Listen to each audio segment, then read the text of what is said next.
Hello students, मैं ममता मित्तल और आज हम करने जा रहे हैं परमाणु एवं अणु पार्ट 2, जिसमें हम डिस्कस करेंगे अणु किसे कहते हैं। अणु इंग्लिश में जिसे मॉलिक्यूल कहते हैं, तो उसके बारे में डिस्कशन करेंगे। As well as chemical formula किस प्रकार से लिखा जाता है उसको आज के इस लेक्चर में समझाया जाएगा। तो स्टार्ट करते हैं हमारे फर्स्ट टॉपिक से।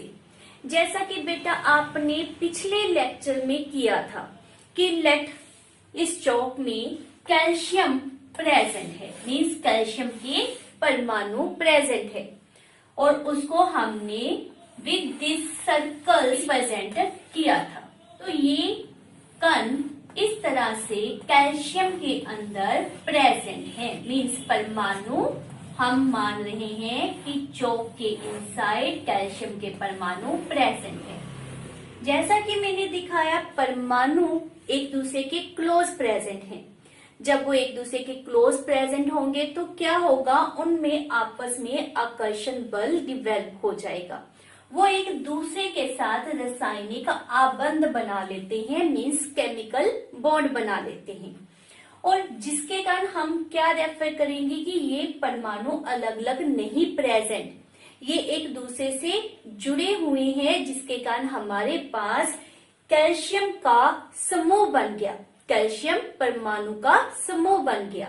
इन कैल्शियम परमाणु के समूह को हम नाम क्या देते हैं, अणु। अब यह समूह 2 कार्बन कैल्शियम परमाणु का भी हो सकता है और 2 से अधिक कैल्शियम परमाणु का भी हो सकता है। मीन्स अणु में 2 या 2 से अधिक परमाणु आपस में रासायनिक बंध के द्वारा जुड़े होते हैं।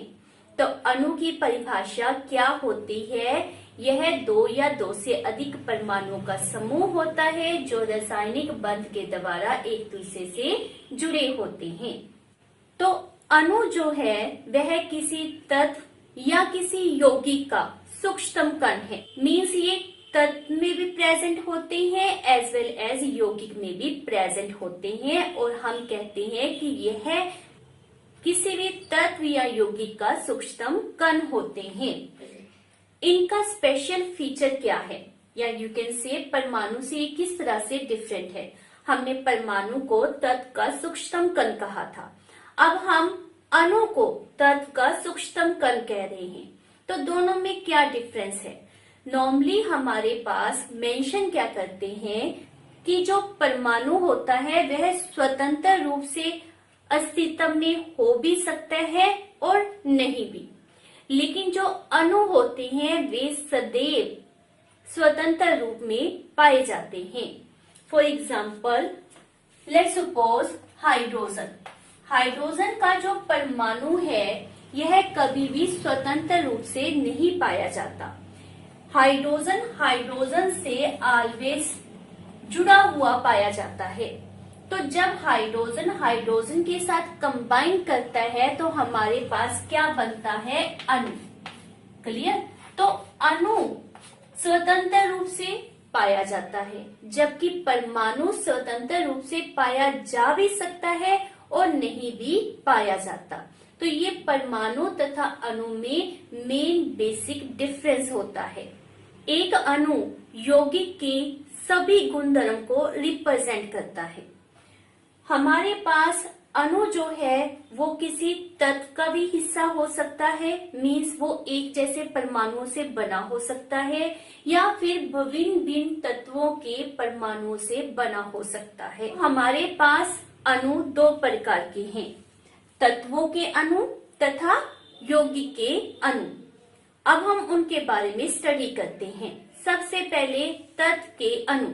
तो जो तत्व के अणु होते हैं, ओब्वियस है तत्व में एक ही प्रकार के परमाणु होते हैं, इसलिए तत्व के अणु में सदैव एक ही प्रकार के परमाणु होते हैं। लेकिन परमाणु की जो संख्या है वह एलिमेंट टू एलिमेंट डिफरेंट होती है। फॉर एग्जाम्पल हमारे पास है noble gases like helium, neon, argon, krypton, xenon, radon, ये हमारे पास क्या है, नोबल गैसेस। अब नोबल गैसेस क्यों कहती हैं? क्योंकि यह किसी से रिएक्ट नहीं करती हैं, इसीलिए इनमें जो अणु होते हैं वह सदैव एक ही परमाणु से बने होते हैं। मतलब अगर हम बात करते हैं हीलियम अणु की, तो उसमें हीलियम का सिर्फ एक ही परमाणु प्रेजेंट होता है। क्लियर? उसमें हीलियम के कितने परमाणु होते हैं? सिर्फ एक। यदि हम बात करते हैं रिएक्टिव एलिमेंट की, लाइक हमने ऑक्सीजन लिया है, तो ऑक्सीजन जो है उसमें दो ऑक्सीजन के परमाणु आपस में जुड़े होते हैं, तो वहां पर हमारे पास एक अणु के अंदर दो परमाणु प्रेजेंट होते हैं। इसी प्रकार से नाइट्रोजन, उसमें भी हमारे पास दो परमाणु आपस में जुड़े होते हैं। हाइड्रोजन आल्सो पोसेस टू परमाणु, उसके एक अणु या कैन से मॉलिक्यूल में दो परमाणु होते हैं। ओजोन नॉर्मली आपने सुना है, जो हमें पराबैंगनी किरणों से बचाती है। ओजोन भी ऑक्सीजन से ही बनी है, लेकिन उसमें ऑक्सीजन के 3 अणु होते हैं, इसीलिए हम उसे O3 का नाम देते हैं। एक अणु में प्रेजेंट परमाणुओं की संख्या को उसकी परमाणुकता कहा जाता है। तो अणु की परमाणुकता से क्या भाव होता है? एक अणु में प्रेजेंट परमाणुओं की कुल संख्या। यदि हम ओजोन के लिए रेफर करते हैं तो यहाँ पर हमारे पास परमाणुकता कितनी आएगी? 3। ऑक्सीजन में परमाणुकता 2 होती है और हीलियम में परमाणुकता 1 पाई जाती है। सल्फर, सल्फर जो होता है वह S8 में पाया जाता है। यदि किसी की परमाणुकता अधिक हो जाती है, मीन्स 2 या 2 से अधिक हो जाती है, तो हम उसे बहुपरमाणुक भी कहते हैं। तो सल्फर हमारे पास क्या है? बहुपरमाणुक। इसी प्रकार से जो फास्फोरस होता है, जिसे P सिंबल से हम रिप्रेजेंट करते हैं, वह P4 में पाया जाता है। तो यह भी बहुपरमाणुक है और आप इसे चतुर्परमाणुक भी कह सकते हैं। चतुर्परमाणुक मीन्स जिसकी परमाणुकता 4 होती है। ऑक्सीजन को द्विपरमाणुक कहते हैं। द्वि मीन्स जिसकी परमाणुकता 2 हो, जिसमें 2 परमाणु प्रेजेंट होते हैं। तो जो अभी हमने डिस्कस किए ये क्या थे? Non metal, like oxygen, helium, nitrogen, hydrogen, इनमें बहुत अधिक परमाणुकता पाई जाती है। सोडियम, कॉपर, एल्युमिनियम, ये सभी जो धातु हैं इनमें परमाणुकता कितनी होती है? 1। ये 1 परमाणुक होते हैं। तो ये तो थे तत्व में किस तरह से अणु प्रेजेंट होते हैं। और मेन टर्म जो आपने माइंड में रखनी है कि तत्व में परमाणु की संख्या चाहे जितनी भी हो, लेकिन सिर्फ एक ही प्रकार के परमाणु पाए जाते हैं।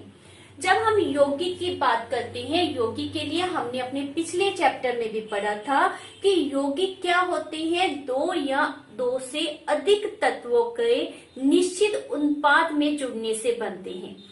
यदि उनमें 2 या 2 से अधिक तत्व हैं, तो इट मीन्स जो यौगिक का अणु होता है उसमें क्या एक ही प्रकार के परमाणु होंगे? नहीं, उसमें 2 या 2 से अधिक तरह के परमाणु प्रेजेंट होंगे। तो जैसे हमने यौगिक के लिए याद किया था, उसी प्रकार से यौगिक के अणु के लिए हमने माइंड में रखना है कि विभिन्न तत्वों के परमाणु एक निश्चित अनुपात में परस्पर जुड़कर यौगिक के अणु का निर्माण करते हैं। तो हमारे पास कुछ यौगिक के अणुओं के एग्जाम्पल्स हैं। For example water. तो वाटर में हमारे पास क्या होता है? H2O। इस अणु में 1:8 में हमारे पास हाइड्रोजन तथा ऑक्सीजन एक दूसरे से जुड़े होते हैं। यह अनुपात उनके द्रव्यमान का है। तो हमें किस तरह से पता चल सकता है कि इसमें संख्या कितनी प्रेजेंट है? मीन्स हाइड्रोजन 2 टाइम है और ऑक्सीजन 1 टाइम है। इस द्रव्यमान संख्या से हम किस प्रकार से पता कर सकते हैं? तो उसका सिंपल हमारे पास मेथड होता है। आपने एक तालिका बनानी है। उस तालिका में हमारे पास सबसे पहले हम लिख रहे हैं परमाणु का नाम, जैसे कि हमारे पास दो परमाणु दिए गए हैं, हाइड्रोजन तथा ऑक्सीजन। उनका अनुपात कितना दिया गया है, यहाँ पर हम उनके द्रव्यमान का अनुपात लिखेंगे, जो हमारे पास है 1 तथा ऑक्सीजन का है 8। क्लियर। अब हम रेफर कर रहे हैं उनकी द्रव्यमान संख्या। तो हाइड्रोजन की जो द्रव्यमान संख्या है वह भी हमारे पास क्या है 1, और ऑक्सीजन की द्रव्यमान संख्या कितनी होती है 16।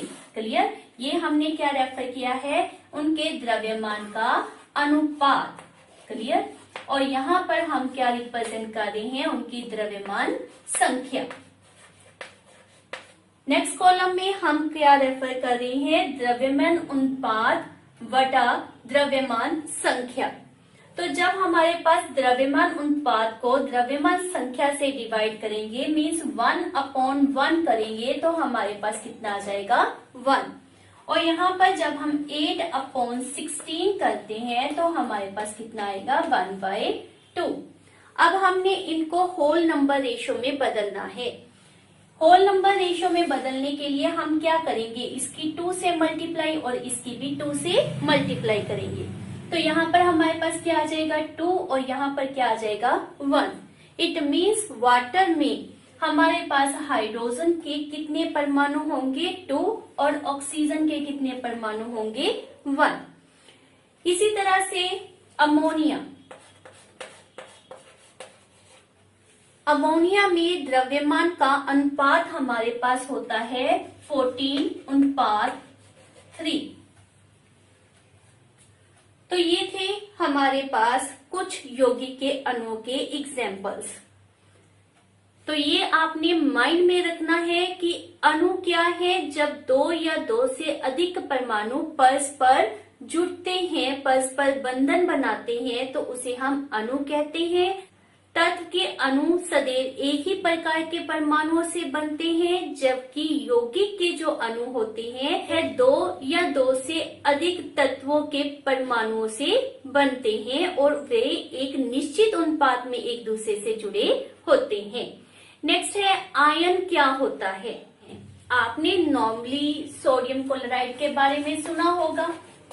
सोडियम क्लोराइड में क्या प्रेजेंट है, 1 इज मेटल और second is non metal. Means यह एक ऐसा यौगिक है जिसमें धातु तथा अधातु दोनों प्रेजेंट हैं, और जो यौगिक धातु तथा अधातु दोनों से मिलकर बनते हैं उनमें आवेशित कण होते हैं, और इन आवेशित कणों को हम नाम क्या देते हैं, आयन का।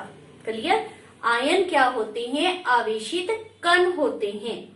अब जो आवेश होता है वह बेटा 2 टाइप का होता है, पॉजिटिव तथा नेगेटिव।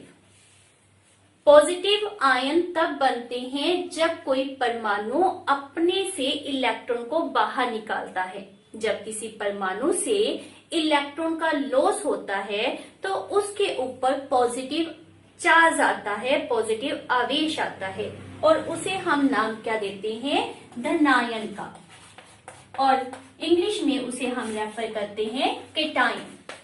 और जिस परमाणु के द्वारा इलेक्ट्रॉन को गेन किया जाता है, प्राप्त किया जाता है, उसे नाम दिया जाता है ऋणायन, मीन्स अनायन।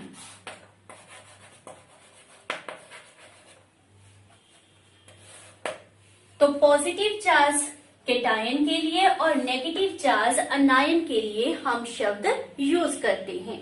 सोडियम क्लोराइड में या मोस्टली जो धातु होते हैं उसमें पॉजिटिव चार्ज मेटल के ऊपर होता है, और नेगेटिव चार्ज हमारे पास क्लोरीन मीन्स अधातु के ऊपर प्रेजेंट होता है।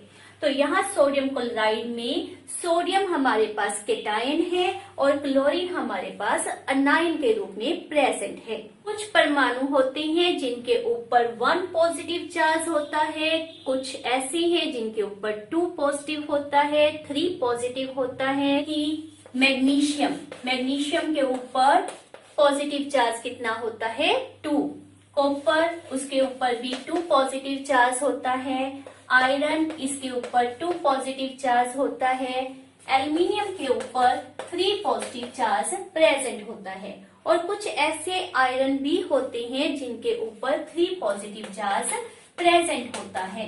इन्हें हम आयरन 2 रोमन लैंग्वेज में ब्रैकेट में 2 से रिप्रेजेंट करते हैं और इसे रेफर किया जाता है आयरन 3। तो इनके ऊपर प्रेजेंट पॉजिटिव चार्ज को रिप्रेजेंट करने के लिए हम रोमन लैंग्वेज को ब्रैकेट में रिप्रेजेंट करते हैं। इसे आयरन 2 रेफर किया जाएगा और इसे आयरन 3 से रिप्रेजेंट किया जाता है। उसी प्रकार से जो नेगेटिवली चार्ज होते हैं, अधातु होते हैं, अनायंस होते हैं, उनके ऊपर भी -1, -2, -3 कोई भी चार्ज आ सकता है। फॉर एग्जाम्पल ऑक्सीजन के ऊपर नॉर्मली 2 नेगेटिव चार्ज प्रेजेंट होता है। इसी प्रकार से नाइट्राइड में नाइट्रोजन के ऊपर 3 नेगेटिव चार्ज प्रेजेंट होता है। तो हमें इनके ऊपर कौन से चार्ज प्रेजेंट हैं ये याद करनी है, तभी हम हमारा फर्दर जो टॉपिक है केमिकल फार्मूला उसको कर सकते हैं। तो हमेशा माइंड में रखें कि किस मेटल के ऊपर कितना पॉजिटिव चार्ज या किस नॉन मेटल के ऊपर कितना नेगेटिव चार्ज प्रेजेंट होता है। इसी प्रकार से परमाणुओं के समूह के ऊपर भी नेट नेगेटिव और पॉजिटिव चार्ज प्रेजेंट होता है। इन्हें हम बहु परमाणुक आयन का नाम देते हैं। वेरी इंपॉर्टेंट, बहु परमाणुक आयन मीन्स वह परमाणुओं का समूह जिनके ऊपर नेट चार्ज या यू कैन से आवेश प्रेजेंट होता है। फॉर एग्जाम्पल हमारे पास है PO4 फॉस्फेट आयन होता है और इसके ऊपर नेट आवेश कितना होता है -3। फेट के ऊपर नेट चार्ज प्रेजेंट होता है -2। इसको हम सल्फेट आयन कहते हैं। और एक हमारे पास होता है सल्फाइड आयन, उसके ऊपर भी हमारे पास -2 चार्ज प्रेजेंट होता है। माइंड में रखें SO4 है तो ये सल्फेट कहा जाता है, अगर SO3 है तो इसको सल्फाइड के नाम से जाना जाता है। कार्बोनेट CO3 इसके ऊपर 2 नेगेटिव चार्ज प्रेजेंट होता है। हाइड्रोक्साइड उसके ऊपर -1 चार्ज प्रेजेंट होता है। तो ये कुछ एग्जाम्पल है हमारे पास बहु परमाणुक आयन की। हमारी एनसीईआरटी की बुक में एक प्रॉपर टेबल दिया हुआ है, जैसा कि आपको दिखाया गया है। इसको अच्छी तरह से आपने लर्न करना है कि कौन से एटम के ऊपर या फिर कौन से मॉलिक्यूल के ऊपर कितना चार्ज प्रेजेंट होता है। दी गई तालिका के द्वारा न केवल हमें उनके ऊपर प्रेजेंट आवेश का पता चलता है, एज वेल एज हमें उनकी वैलेंसी या कह लो संयोजकता का भी पता चलता है।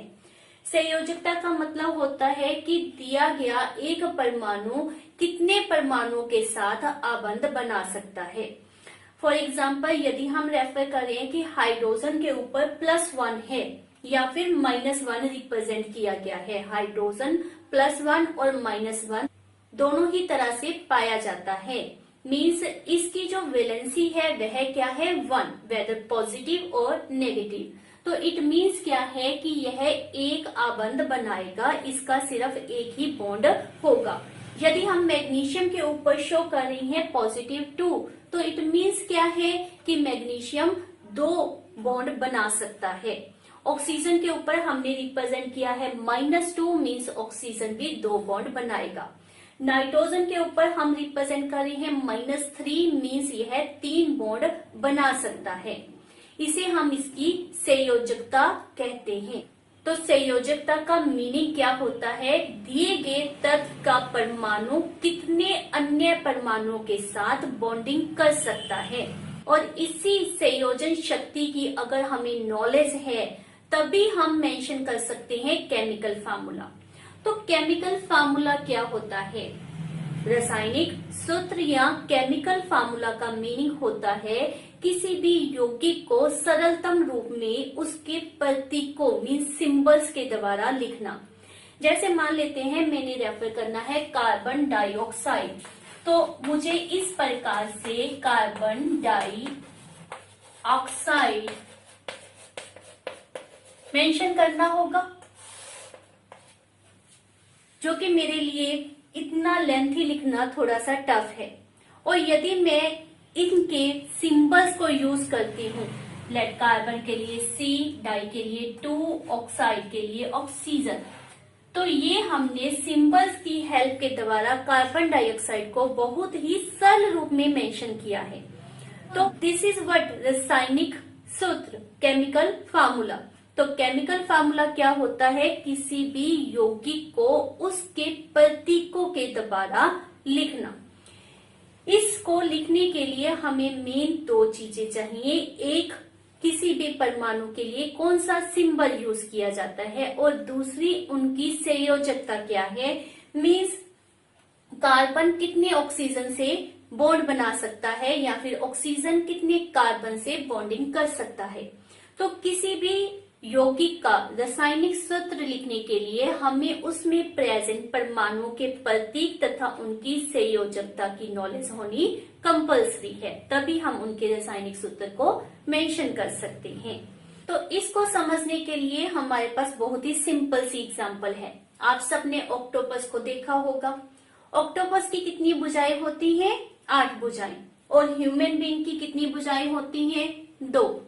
तो यदि हम चेक करें कि एक ऑक्टोपस की भुजा के द्वारा मनुष्य की एक भुजा को पकड़ा जाता है, तो एक ऑक्टोपस कितने मनुष्य को पकड़ सकता है?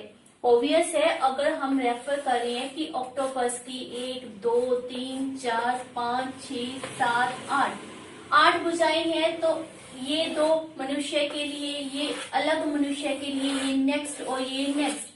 तो हमारे पास एक ऑक्टोपस, जिसको मैं ओ से रिप्रेजेंट कर रही हूँ, 4 human being means H human being को पकड़ सकते हैं। तो यह हमारे पास इनकी केमिकल बॉन्डिंग के द्वारा बना हुआ केमिकल फार्मूला है। तो इस केमिकल फार्मूले में जो हमने यह पदांक रेफर किया है 4, वो क्या रिप्रेजेंट करता है कि एक ऑक्टोपस 4 ह्यूमन बीइंग के साथ बॉन्डिंग कर सकता है, उनको पकड़ सकता है। और यही केस होता है हमारे केमिकल फार्मूला में। हमने केमिकल फार्मूले के द्वारा रिप्रेजेंट करना होता है कि एक कार्बन कितने ऑक्सीजन से जुड़ा है, एक हाइड्रोजन कितनी ऑक्सीजन से जुड़ा है, एक मैग्नीशियम कितने हाइड्रोजन या ऑक्सीजन से जुड़ा हुआ है। तो अब इनको किस तरह से लिखना है, उसके कुछ नियम होते हैं, अब हम उनको स्टडी करते हैं। हमारा फर्स्ट नियम है आयन की संयोजकता अथवा आवेश संतुलित होना चाहिए। तो हम जब भी कोई केमिकल फार्मूला लिखेंगे तो उसके ऊपर ना तो हम कोई नेट पॉजिटिव चार्ज रेफर करेंगे और ना ही नेट नेगेटिव चार्ज। मीन्स यदि आपके पास जितना इसके ऊपर पॉजिटिव चार्ज है वो इस नेगेटिव चार्ज के द्वारा बैलेंस होना चाहिए। तो यह केमिकल फार्मूला बनाते समय हमने ध्यान देना है। सेकंड पॉइंट, जब एक यौगिक किसी धातु एवं अधातु के संयोग से निर्मित होता है तब धातु के नाम अथवा उसके प्रतीक को रासायनिक सूत्र में पहले लिखते हैं तथा उन्हें बाईं तरफ लिखा जाता है, जबकि जो अधातु होते हैं उन्हें हम दाईं तरफ लिखते हैं। फॉर एग्जाम्पल, यदि हमने रेफर करना है कैल्शियम ऑक्साइड, तो कैल्शियम पहले लिखा जाएगा, ऑक्साइड बाद में लिखा जाएगा। तो इसका नाम जो कैल्शियम ऑक्साइड है उसमें हमने क्या मेंशन किया है कि जो मेटल है, धातु है, उसको हमने पहले लिखा है, बाईं तरफ लिखा है, और जो अधातु होती है उसको हम दाईं तरफ मेंशन करते हैं। यह तब रूल फॉलो होता है जब दिए गए यौगिक में आपके पास एक धातु दी गई है और एक अधातु दी गई है। जैसे कोई भी अन्य आप एग्जाम्पल ले सकते हैं, लाइक सोडियम क्लोराइड। तो सोडियम मेटल को पहले लिखा जाएगा और क्लोराइड को आपने बाद में मेंशन करना है। तो ये हमारा सेकंड रूल है। थर्ड रूल इज बहुपरमाणुक आयनों द्वारा निर्मित यौगिकों में आयनों की संख्या दर्शाने के लिए आयन को कोष्ठ में लिखकर आयनों की संख्या कोष्ठक के बाहर लिखते हैं। तो यदि हमारे पास बहुपरमाणुक आयन है, फॉर एग्जाम्पल हम लेते हैं MgOH और यहाँ पर आपके पास दिया गया है कि OH 2 टाइम है, तो इसमें हमने क्या करना है, इस बहुपरमाणुक आयन को हमने ब्रैकेट में, कोष्ठक में मेंशन करना है और इसकी संख्या को कोष्ठक के बाहर रिप्रेजेंट करेंगे। तो यह मैग्नीशियम हाइड्रोक्साइड इस प्रकार से लिखा जाएगा। और यदि हमारे पास बहुपरमाणुक आयन की संख्या 1 है तो कोष्ठक के बाहर 1 लिखने की आवश्यकता नहीं होती है। For example NaOH। अब OH सोडियम हाइड्रोक्साइड यह हमने मेंशन किया है। अब जो हाइड्रोक्साइड, जो हमारा बहुपरमाणुक आयन है, उसकी संख्या 1 है, तो यहाँ पर न तो हम कोष्ठक यूज करेंगे और ना ही उसके बाहर हम 1 लिखेंगे। तो ये कुछ सिंपल से रूल हैं जिनका हमने ध्यान रखना है जब भी हम कोई केमिकल फार्मूला लिखेंगे। अब हम सीखेंगे किस प्रकार से हमने सूत्र को बनाना है।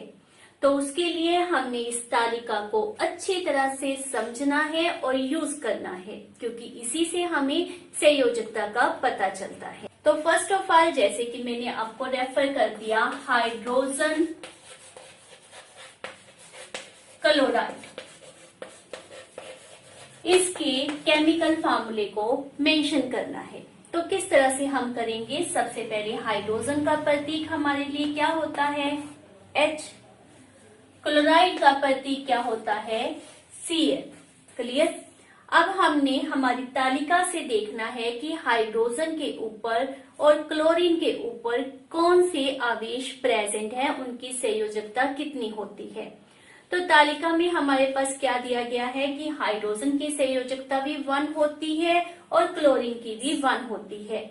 यहाँ पर प्लस और माइनस के आवेश को रिप्रेजेंट करने की आवश्यकता नहीं होती, क्योंकि हम सिर्फ संयोजकता मेंशन कर रहे हैं, प्लस और माइनस आवेश नहीं शो करेंगे। तो इन दोनों की हमारे पास संयोजकता कितनी है, 1। तो हम इनकी संयोजकता को मेंशन कर देंगे।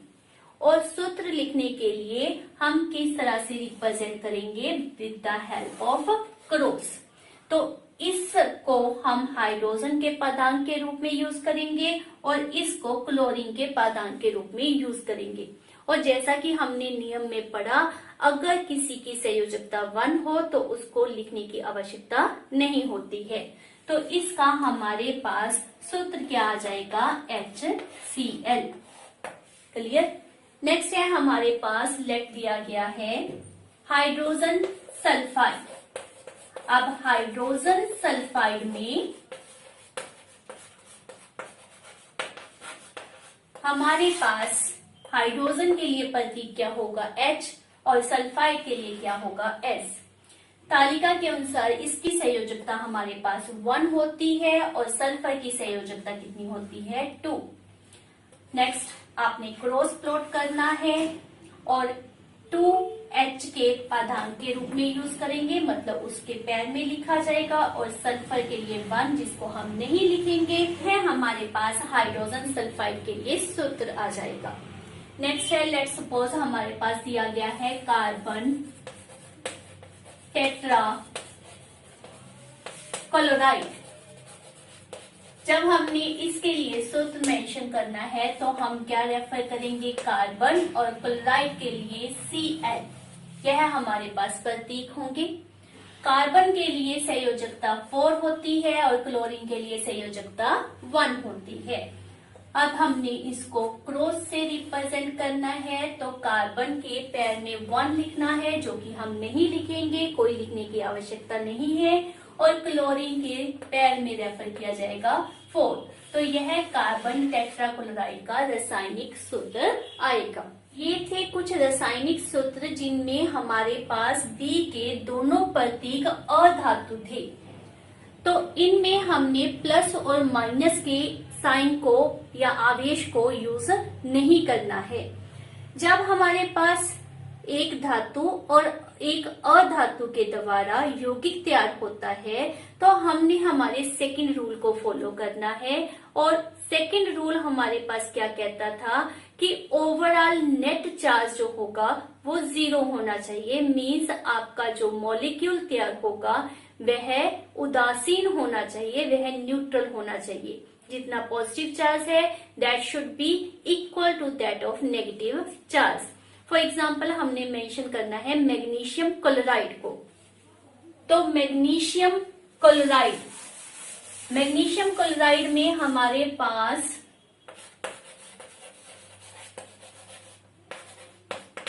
मैग्नीशियम के ऊपर 2 पॉजिटिव चार्ज होता है और क्लोरीन के ऊपर 1 नेगेटिव चार्ज प्रेजेंट होता है।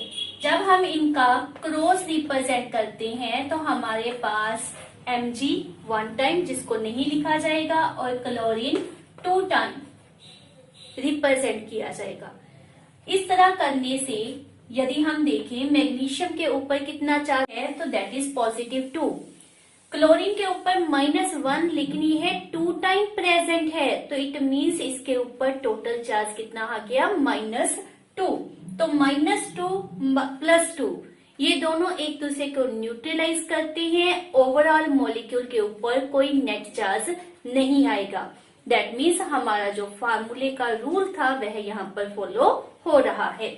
इसी प्रकार से अगर हमारे पास एल्युमिनियम ऑक्साइड के लिए रेफर किया गया है तो एल्युमिनियम ऑक्साइड के लिए हमें क्या चाहिए, एल्युमिनियम एंड ऑक्सीजन में हमारे पास कितना चार्ज होता है +3, वाइल ऑक्सीजन के ऊपर कितना होता है -2। जब हम इनको क्रॉस में रिप्रेजेंट करते हैं तो हमारे पास क्या फार्मूला आएगा, Al2O3 मीन्स एल्युमिनियम 2 टाइम है तो इसके ऊपर टोटल चार्ज कितना आ गया +6। ऑक्सीजन 3 टाइम है तो इसके ऊपर टोटल चार्ज कितना आ गया -6। मीन्स ये दोनों एक दूसरे को क्या करेंगे, न्यूट्रलाइज। तो इस तरह से हम यदि हमारे पास एक धातु तथा एक अधातु दी गई है तो उसका रासायनिक सूत्र तैयार कर सकते हैं। नेक्स्ट है हम किस प्रकार से बहुपरमाणुक आयन के लिए सूत्र लिखेंगे।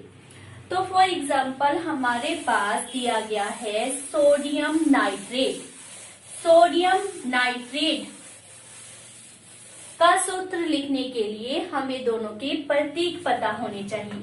सोडियम के लिए ऑब्वियस है हम Na सिंबल यूज करेंगे और नाइट्रेट के लिए जैसे कि आपके पास तालिका में दिया हुआ है NO3 को यूज किया जाएगा और उसके ऊपर चार्ज क्या होता है -1, सोडियम के ऊपर +1।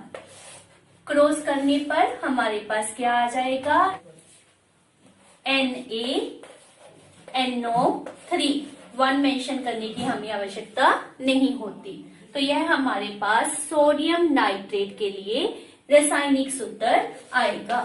किसका है यह हमारे पास, सोडियम नाइट्रेट के लिए। लेट नेक्स्ट हमारे पास दिया गया है कैल्शियम हाइड्रोक्साइड। तो कैल्शियम के ऊपर आपको पता है 2 पॉजिटिव चार्ज होता है, clear. By that of OH, now OH के ऊपर आपने तालिका में देखा था O तथा H को अलग अलग सपोज नहीं करना, ये क्या है बहुपरमाणुक आयन और इसके ऊपर टोटल के ऊपर चार्ज कितना होता है -1। तो हमारे पास इसके लिए क्या सूत्र ऑब्टेन होगा, कैल्शियम 1 टाइम एंड OH हमारे पास कितने टाइम है, 2 टाइम यहाँ पर प्रेजेंट होंगी। अभी हमने रूल किया था कि जब हमारे पास बहुपरमाणुक आयन की संख्या अधिक होती है तो हमने उसको ब्रैकेट में मेंशन करना है और उसके लिए जो संख्या है उसको ब्रैकेट के बाहर रिप्रेजेंट करना है। यदि हम इसको CaOH2 रेफर करते हैं तो यह हमारा रॉन्ग होगा। तो हमेशा माइंड में रखो कि यदि बहुपरमाणुक आयन हमें दिया गया है उसकी संख्या 1 से ज्यादा है तो आपने उसको ब्रैकेट में रिप्रेजेंट करना है और जो संख्या है उसको ब्रैकेट के बाहर लिखेंगे। नेक्स्ट लेट्स सपोज हमारे पास दिया गया है अमोनियम सल्फेट। तो अमोनियम सल्फेट में हमारे पास अमोनियम सल्फेट, तो अमोनियम के लिए हमारे पास क्या होता है NH4 और उसके ऊपर चार्ज कितना होता है +1। सल्फेट SO4 और उसके लिए हमारे पास कितना चार्ज होता है -2। तो यहाँ पर हमारे पास क्या सूत्र ऑब्टेन होगा NH4 2 टाइम SO4 1 टाइम। अब किसके लिए हम ब्रैकेट यूज करेंगे? ये भी बहुपरमाणुक है, यह भी बहुपरमाणुक आयन है, परंतु इसकी संख्या हमारे पास कितनी आई है 1, तो इसके लिए ब्रैकेट या कोष्टक यूज करने की आवश्यकता नहीं है। क्योंकि यह हमारे पास 2 टाइम है, इसलिए हम इसको ब्रैकेट में रिप्रेजेंट करेंगे। तो यह हमारे पास अमोनियम सल्फेट के लिए सूत्र ऑब्टेन होगा। तो इस पास एनसीईआरटी में बहुत से इससे रिलेटेड क्वेश्चंस हैं, जैसा कि आपको रिप्रेजेंट किया गया है। इनको अच्छी तरह से अटेम्प्ट करना है, इनके सूत्र लिखकर देखने हैं और तालिका को अच्छी तरह से लर्न करना है। तो आज हमने क्या क्या सीखा है कि हमारे पास मॉलिक्यूल की क्या परिभाषा होती है, आयन किसे कहते हैं, एंड वेरी इंपॉर्टेंट कि रासायनिक सूत्र को कैसे लिखा जाता है। उसकी हमने अ नंबर ऑफ एग्जांपल्स यहाँ पर स्टडी की है। रिमेनिंग आपने प्रैक्टिस जरूर करके देखनी है। Thank you for watching my video.